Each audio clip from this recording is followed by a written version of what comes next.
নতুন হাঁস খামারি ভাই বোনদের দৃষ্টি আকর্ষণ করছে। আপনারা যদি হাঁস খামার করে সফলতা অর্জন করতে চান এবং হাঁস খামারটা প্রকৃত অর্থে শিখতে চান, তাহলে প্র্যাকটিক্যালি অনেক কিছু আপনাদের কিন্তু জানতে হবে, শিখতে হবে। আর সেগুলো জানানোর জন্য আমরা প্রতিনিয়ত আমাদের খামারের ঘটে যাওয়া তথ্যগুলো আপনাদের সঙ্গে শেয়ার করে ঘটে যাওয়া ইনফরমেশনগুলো আপনাদেরকে দিয়ে থাকি ভিডিওর মাধ্যমে। তাই ভিডিওটি পুরোটা দেখতে হবে এবং প্রত্যেকটা ভিডিও মনোযোগ সহকারে দেখতে হবে। তো আজকে যে ইনফরমেশনগুলো দিব সেই প্রত্যেক ইনফরমেশন কিন্তু আপনাদের খামারে কাজে লাগাতে হবে এবং নতুন হাঁস খামারিদের জন্য এই ইনফরমেশনগুলো জানা অত্যন্ত প্রয়োজন এবং আবশ্যক। প্রথমে যে তথ্যটা দেব সেটা হচ্ছে খাবার কিংবা পানির বিষয়টা। খুব সকালে যখন হাঁসগুলো আমরা ছেড়ে দিয়েছি, ঠিক তখনকার কিছু কাজ আপনাদেরকে শেয়ার করি, কিংবা তখনকার যে ওষুধ আমরা প্রয়োগ করেছি কিংবা হাঁসের প্রয়োজনীয় যে মেডিসিনগুলো তখন প্রয়োগ করতে হয়। তো হাঁসগুলো ছেড়ে দেওয়ার পর আমরা কিন্তু বুঝতে পারি যে হাঁসের সাময়িক কোনো সমস্যা আছে কিনা, হাঁসগুলো সুস্থ আছে কিনা, কিংবা কোনো রোগের সম্ভাবনা আছে কিনা। তো প্রথম স্টেপে হাঁসগুলো ছেড়ে দেওয়ার পরে দেখলাম যে একটু চুনা পায়খানা কিংবা হাঁসের একটু ঠান্ডার সমস্যা আছে। তো ঠান্ডার সমস্যার জন্য আমরা কিছু মেডিসিন দিব। তো সেই মেডিসিনটা অবশ্যই আমরা পানির সঙ্গে দিব, আর খাবারের সঙ্গে যে পানিটা মিশ্রিত করি সেটার সঙ্গেও দিতে পারি। তো খাবারের সঙ্গে যে পানিটা মিশ্রিত করি সেটার সঙ্গে দিয়েছি এবং আলাদা পাত্রতে যে পানি দেই সেটার সঙ্গেও কিন্তু দিয়েছি। ইতিমধ্যে আপনারা দেখতে পাচ্ছেন যে এখনও আমরা কিন্তু হাউজে পানি দেইনি। হাউজে পানি দেওয়ার আগে যে মেডিসিনগুলো দেই সেগুলো কিন্তু ভালোভাবে খেতে পারে। আর হাউজে পানি দেওয়ার পরে আমরা যদি মেডিসিন মিশ্রিত পানি দেই তাহলে এই মেডিসিন মিশ্রিত পানি খাবে, প্লাস এই যে হাউজে গোসল করবে এখানেও কিছু পানি খাবে, তখন এই মেডিসিনটা কিন্তু সঠিকভাবে কাজ করবে না। তো এই জন্য খুব সকালবেলা হাঁসগুলো ছেড়ে দেওয়ার পর আমরা প্রয়োজনীয় মেডিসিনগুলো প্রয়োগ করে থাকি, অর্থাৎ যেগুলো হাঁসের সুস্থতার জন্য প্রয়োজন সেগুলো কিন্তু ব্যবহার করে থাকি।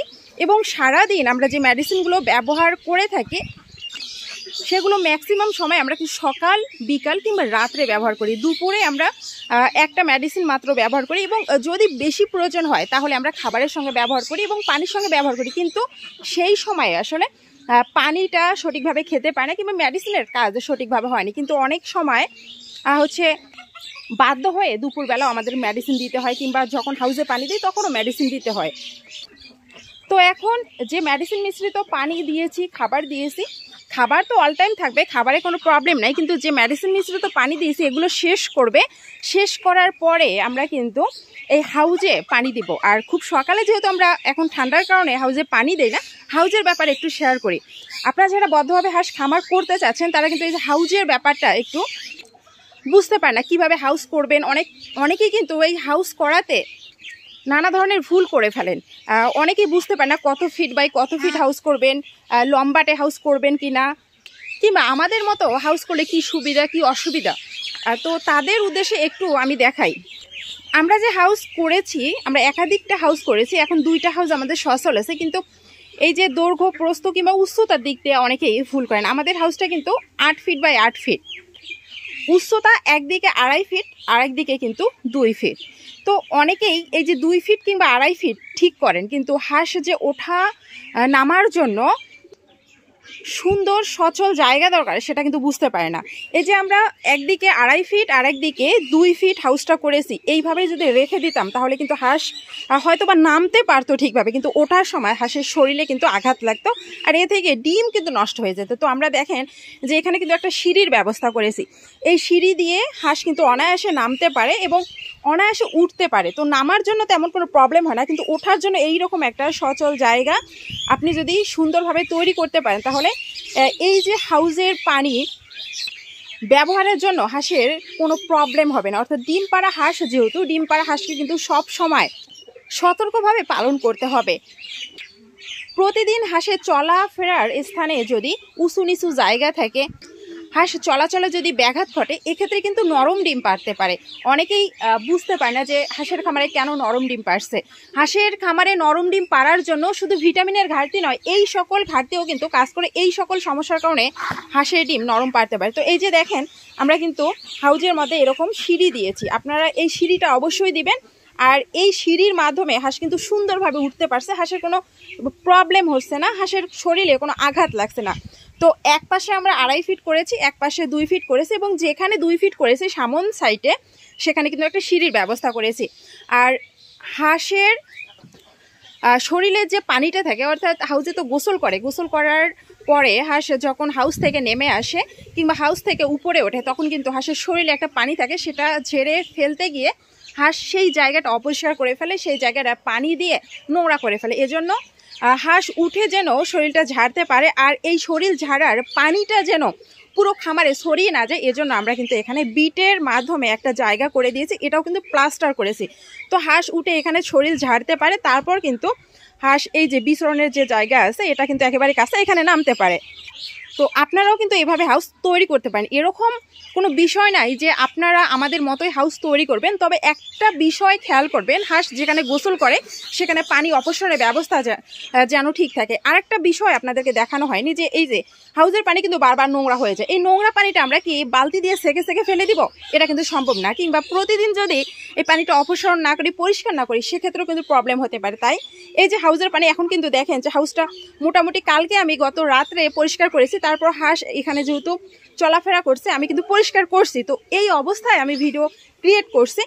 তো এই যে দেখেন, এই যে অপরিষ্কার পানিটা কোথা দিয়ে যাবে? এটা কি বালতি দিয়ে কিংবা বেলসা দিয়ে অপসারণ করা সম্ভব? কখনোই সম্ভব না। এই পানিটা আমরা পরিষ্কার করে এই যে এখানে আপনারা দেখছেন একটা আমরা পাইপের ব্যবস্থা করেছি, এই পাইপের সাহায্যে এই জায়গাটা এসে পৌঁছে, এবং এখান থেকে আরেকটা পাইপের সাহায্যে সরাসরি এই যে মাটির নিচ দিয়ে আমরা পাইপ রেখেছি, এবং মাটির নিচ দিয়ে সরাসরি এই পানিটা এইখানে এসে পৌঁছে, এবং এইখান থেকে সরাসরি কিন্তু আরেকটা পাইপের সাহায্যে একেবারে নদীতে চলে যায়। তো এই ব্যাপারটা আপনারা কিন্তু অনেকে ভুল করে ফেলেন, এই জিনিসটা আপনারা সঠিকভাবে প্রয়োগ করতে পারেন না। তো হাউস করবেন ঠিক আছে, কিন্তু এই হাউসটা যেন ঠিকভাবে পরিষ্কার করতে পারেন, ঠিকভাবে যেন হাউজের পানি অপসারণ করতে পারেন, নিয়মিত পানি পরিষ্কার রাখতে পারেন, কিংবা হাঁস যেন ওই হাউসে গোসল করার পর সুন্দরভাবে উঠতে পারে, হাঁসের শরীরে কোনো আঘাত না লাগে। এই বিষয়গুলো সম্পূর্ণ বিবেচনা করে এই বিষয়গুলো সম্পূর্ণ সঠিকভাবে আপনি যদি মেনটেন করতে পারেন, তাহলে এই যে হাউসে গোসল করার ব্যাপারটা কিংবা হাউসে হাঁস পালন করার সুফল আপনি পাবেন।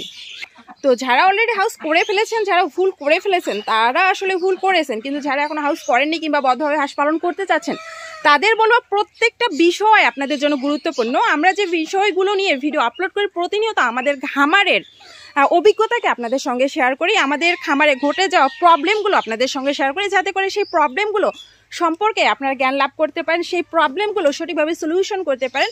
আমরা যে কোনো প্রবলেম পড়লে কিভাবে সলিউশন করি কিংবা আদৌ সলিউশন করতে পারি কিনা সেই বিষয়ে কিন্তু আপনাদেরকে জানাই, কিংবা প্রতিনিয়ত আমাদের এই যে বদ্ধভাবে হাঁস পালনটা আমরা কিভাবে পরিচালনা করছি, কখন কোন বাধার সম্মুখীন হচ্ছি, কখন ডিম কমে যাচ্ছে, কখন ডিম বাড়ছে, কিংবা ডিম কমে যাওয়ার পিছনে কি কারণ দায়ী, শীতকালে আমরা কি যত্ন নিচ্ছি, অতিরিক্ত গরমের ফলে কি কি রোগ হতে পারে, অতিরিক্ত গরমের জন্য কি কি সতর্কতা অবলম্বন করছি, ডিটেলসে চেষ্টা করি। তো যাই হোক, আমরা মেডিসিন মিশ্রিত পানি দেওয়ার প্রায় 1 ঘন্টা পর আমরা হাউসে পানি দেওয়া শুরু করেছি। আমরা কিন্তু এই যে দ্বিতীয় হাউসটা পরিষ্কার করে পানি দেওয়া অলরেডি শুরু করে দিয়েছি। এখানে প্রায় অর্ধেকটা হয়ে গেছে, পুরোটা ভরে গেলে আমরা কিন্তু এই হাউস থেকে প্রথম হাউসে নিয়ে যাব, সেটা পরিষ্কার করে পুনরায় পানি দিব।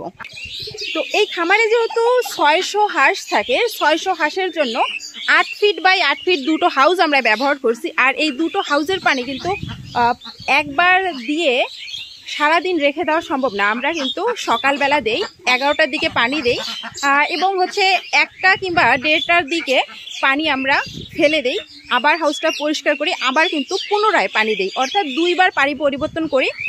সকালে একবার পানি দেই, দুপুরে একবার পানি দেই, এবং 3টার দিকে পানিটা আমরা ফেলে দেই। 3টার দিকে যখন পানিগুলো আমরা অপসারণ করে ফেলি, তখন কিন্তু আবার আমরা মেডিসিন মিশ্রিত পানি দিই হাঁসগুলোকে, কারণ এই নোংরা পানি কিংবা এই হাউসে পানি হাঁসগুলো খাওয়ার পাশাপাশি যেন মেডিসিন মিশ্রিত পানিটা না খেতে পারে, কিংবা মেডিসিন মিশ্রিত পানির যেন সঠিক ব্যবহার হয়, এজন্য আমরা কিন্তু সেই 3টার দিকে আবার হচ্ছে মেডিসিন মিশ্রিত পানি দিব। এবং রাত্রে তো আলাদাভাবে মেডিসিন মিশ্রিত পানি দিতেই হবে, আলাদা খাবার দিতেই হবে। তো সকালবেলা দেখতে পাচ্ছেন এখনও কিন্তু পর্দাটা তুলে দেয়নি। তো সকালবেলা আমাদের কাজ হবে প্রথম অবস্থাতেই পর্দাটা তুলে দেওয়া। আমাদের আসলে সময় সংকটের কারণে কিংবা দুটো খামার যেহেতু পরিচালনা করতে হয়, পাশাপাশি আমার আরও অনেক কিছু কাজ থাকে, এজন্য একটু দেরি হয়ে গেছে। এখন আমি কিন্তু পর্দাটা তুলে দিব। এখনও ডিম তোলা হয়নি খামারে, আপনাদেরকে একটু দেখাই, এখনও কিন্তু আমি ডিম তুলিনি। খামারের ডিম এখনও কিন্তু খামারেই পড়ে আছে। এই ডিম তুলতে অনেকটা সময় লেগে যায়। আমি যদি একাই ডিমগুলো তুলি তাহলে দেখা যাবে যে এই ডিম তুলতে 15 থেকে 20 মিনিট আমার লেগে যাবে। এখানে আমরা খাবার পাত্র, পানির পাত্র দিয়েছিলাম। খাবারের পাত্রগুলো আমরা কিন্তু বের করে পরিষ্কার করে আবার ওখানে খাবার পানি দিয়েছি। আর এখানে 3টা পাত্র আপনারা দেখতে পাচ্ছেন। এখানে কিন্তু পানি ছিল, পানি কিন্তু সম্পূর্ণ খেয়ে ফেলেছে, খেয়ে একেবারেই কিন্তু পাত্রটা শুকনা করে ফেলেছে।